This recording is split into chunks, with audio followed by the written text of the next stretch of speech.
बेटे बहू हो, घर के मालिक नहीं। अरे विमला, माफ़ करना। वह मास्टर जी ने बिठा लिया था अपने पास। बोले, इतने दिनों बाद में आए हो गुप्ता जी, थोड़ी देर बैठ कर जाइए। मैं मना नहीं कर सका उनके प्यार और अपनत्व भरे आग्रह को। मुझे पता है तुम मेरा इंतज़ार कर रही होगी। मेरे आने के बाद ही तुम दोपहर की नींद लेती हो। चलो अब थोड़ी देर आराम करो। मैं भी आराम करता हूँ। खाना नहीं खाऊंगा। गुप्ता जी ने नाश्ता करा दिया था, उसी से मेरा पेट भर गया। विमला जी चुपचाप बैठी हुई गुप्ता जी की बातें खामोशी से सुन रही थी। गुप्ता जी बोले, अरे नाराज हो क्या विमला? जरा देर लगा दी इसलिए? चलो अब लेट जाओ, सो जाओ। दोपहर के 2 बज गए हैं। विमला जी गुप्ता जी पर थोड़ा गुस्सा होते हुए बोली, आपकी खुद की पेट पूजा हो गई तो क्या मेरी भी पेट पूजा हो गई? अरे सुबह की चाय के साथ 2 बिस्कुट खाए हुए बैठी हूँ यहाँ, पर अभी तक खाना नहीं खाया है मैंने। गुप्ता जी बोले, अरे तो तुमने अभी तक खाना क्यों नहीं खाया? चलो अब खा लो। बहू को आवाज़ लगा दो, वह ले आएगी।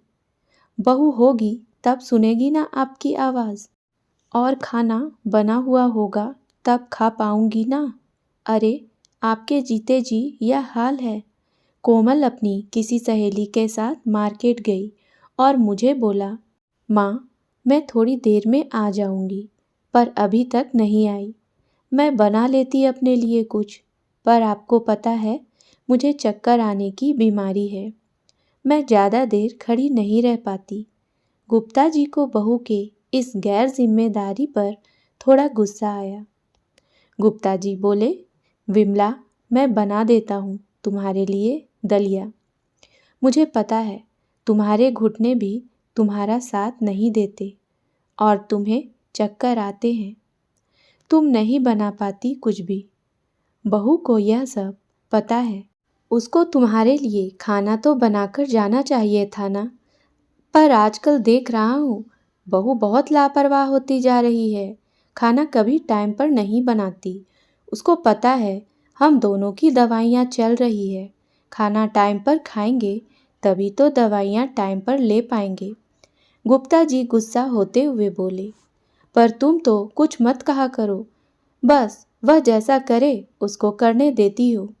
इंतज़ार करती रहती हो, पर कभी जोर लगाकर नहीं कहती उसको। मोबाइल पर ही घंटों बातें करने में लगी रहती है।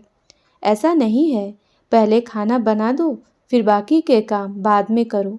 अरे बूढ़े माँ बाप हैं, उनको तो सिर्फ 2 टाइम का खाना चाहिए। टाइम पर वह भी नहीं हो पाता इससे। इसी बीच गुप्ता जी की बहू कोमल भी मार्केट से शॉपिंग करके घर आ गई थी।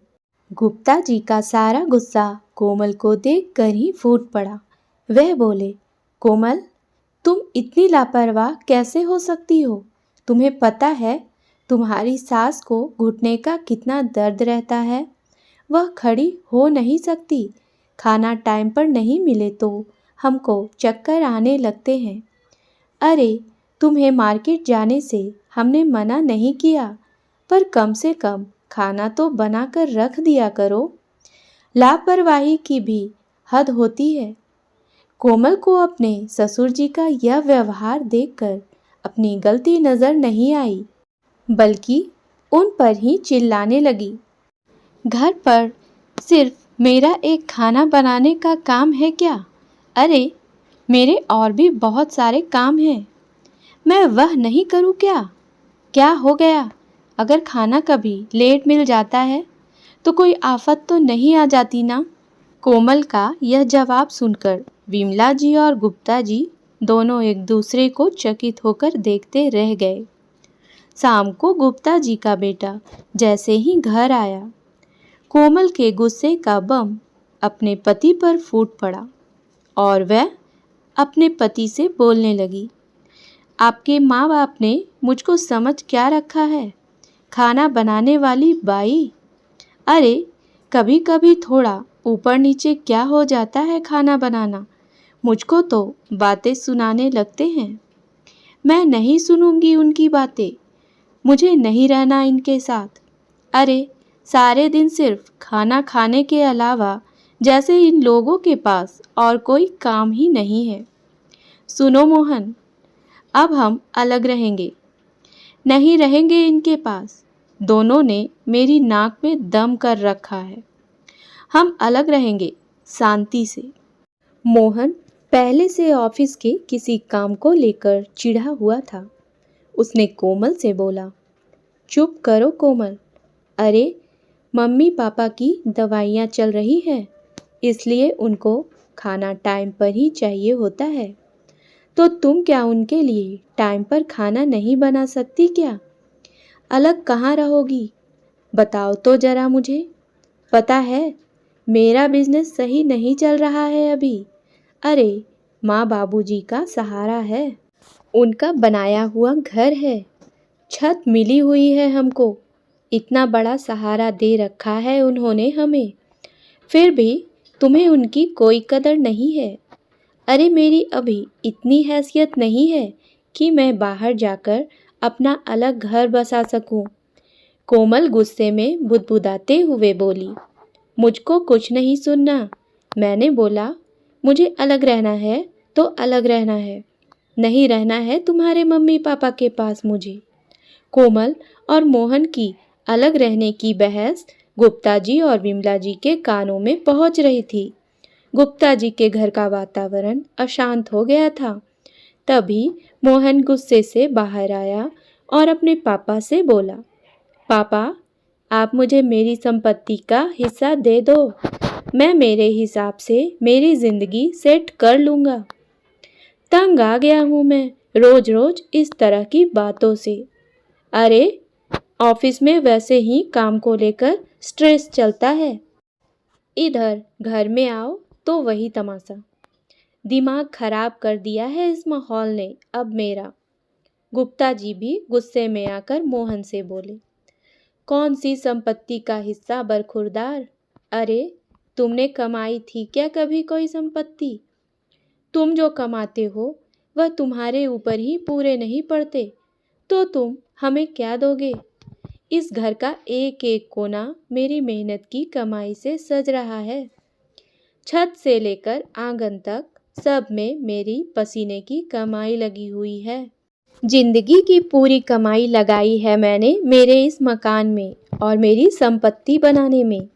तुम होते कौन हो मुझसे हिस्सा मांगने वाले? अरे, अलग रहना है, बेशक रहो, कोई दिक्कत नहीं है। हम दोनों मियाँ बीवी को अपने आप को संभाल लेंगे। अरे, 2 टाइम का खाना टाइम पर देने के लिए क्या बोल दिया? इतना बड़ा बवाल कर दिया। आखिर 2 टाइम के खाने को सही टाइम पर खाने का हक नहीं है क्या हमको? तुम्हारा भी तो कुछ उत्तरदायित्व बनता है हमारे लिए। अगर कोई उत्तरदायित्व नहीं है तो बेशक तुम अभी इसी वक्त घर से जा सकते हो। अपनी बीवी को लेकर मोहन का गुस्सा अपने पापा की तेज आवाज सुनकर एकदम काफुर हो गया था। वह जानता था उसके पापा एकदम कड़क स्वभाव के हैं। उनके फैसलों के आगे कोई कुछ बोल भी नहीं पाता। तभी कोमल बीच में बोली, पापा, अगर आप हमें प्यार से हमारी संपत्ति का हिस्सा नहीं देंगे तो हम इस बात को कोर्ट में लेकर जाएंगे और हमारी संपत्ति का हिस्सा जरूर लेंगे। गुप्ता जी ने भी कड़क शब्दों में कहा, जाओ, मैं इजाज़त देता हूँ तुम्हें। ऊंचे से ऊंचे कोर्ट में जाओ और मेरी संपत्ति को हाथ लगाकर तो दिखाओ। 1 फूटी कौड़ी नहीं दूंगा तुम लोगों को। मेरी मेहनत की संपत्ति, मेरी इच्छा, मैं किसी को दूं या नहीं। कोमल के सारे दावे खारिज हो रहे थे। वह जानती थी मोहन के पास कुछ भी नहीं है अभी अपना कुछ अलग करने के लिए। जोश में आकर यह बातें तो बोल दी, अब उसका खामियाजा उन दोनों को खुद ही उठाना पड़ेगा। गुप्ता जी तो अब दोनों को बाहर का रास्ता दिखा रहे थे। दोनों के सिर पर पसीने की बूंदें आ गई। मोहन बोला, माफ कर दो पापा, गुस्से में आकर आपसे ऐसी बातें कर बैठा। अब से कोमल भी आपके खाने का ध्यान रखेगी। हम दोनों आपको कोई शिकायत का मौका नहीं देंगे, पर प्लीज़ घर से बाहर मत निकालिए। आखिर हम ही तो आपके बेटे बहू हैं, हम ही तो आपके काम आएंगे। और कौन आएगा? गुप्ता जी यह बात सुनकर मुस्कुरा दिए और बोले, वाह बरखुरदार, जब दाल नहीं गली तो इस बार यह वाणी बोलने लग गए। अरे तुम जैसे लोगों का क्या भरोसा, एक पल में कैसे हो जाओ। हमारा 2 वक्त का खाना हमें मान सम्मान के साथ चाहिए। बहू हमारे ऊपर एहसान नहीं करती तुम पर एहसान तो हम कर रहे हैं, जो हमारी मेहनत की कमाई से बने हुए इस घर में रहने की इजाज़त दे रहे। तुम्हारे ऐसे रूखे व्यवहार को देखते हुए भी, अरे तुम्हारी माँ को दवाई लेनी होती है, उसको टाइम पर खाना चाहिए, मतलब खाना चाहिए। इसके लिए मैं एक शर्त पर तुमको मेरे इस घर में रहने की इजाज़त दूंगा। मोहन और कोमल दोनों हैरत से एक दूसरे को देखते हुए पापा से बोले, कैसी शर्त पापा? गुप्ता जी बोले, तुम दोनों किराएदार की हैसियत से मेरे इस घर में रहोगे और किराए की जगह हम दोनों को टाइम से खाना देना तुम्हारा किराया माना जाएगा। बिना किसी बकबक और बिना किसी शिकायत के सम्मान से खाना मिलेगा, तभी मैं तुमको किराए पर रहने दूंगा। अगर तुम लोगों ने फिर से ऐसा ही व्यवहार दिखाया तो मैं तुमसे उसी वक्त अपना घर खाली करवा लूँगा। बोलो बेटा, मंजूर है क्या 2 वक्त के खाने का किरायानामा, राजीनामा है क्या? मोहन और कोमल के पास कोई चारा नहीं था गुप्ता जी की इस बात को मानने के अलावा। दोनों की बड़ी बड़ी बातें हवा हो गई। दोनों ने प्यार से इस किराएनामा के राजीनामा के लिए हाँ कर दी। मोहन अपने कमरे में ऑफिस का काम करने के लिए चला गया और कोमल विमला जी के पास आकर बड़े प्यार से बोली, आज शाम के खाने में क्या बनाऊं आपके लिए? अभी बता दीजिए, अभी से तैयारी कर देती हूँ ताकि टाइम पर खाना बन जाए। गुप्ता जी ने विमला जी का हाथ पकड़ा और कहा, मेरी प्यारी विमला, कभी कभी सीधी उंगली से घी नहीं निकलता, कभी कभी उंगली टेढ़ी करनी पड़ती है। तुम तो हो सीधी सादी, ऐसे लोगों को ऐसे ही लाइन पर लाया जाता है। अब बहू से रोज रोज तुम्हें कहना नहीं पड़ेगा कि बहू खाने का टाइम हो गया है, खाना बना दो।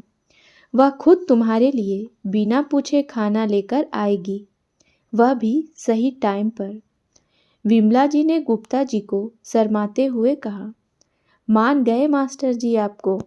आखिर मास्टरगिरी रिटायर होने के बाद भी नहीं गई। दोनों के चेहरे पर एक मुस्कुराहट सी आ गई।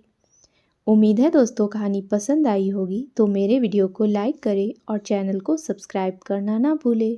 धन्यवाद।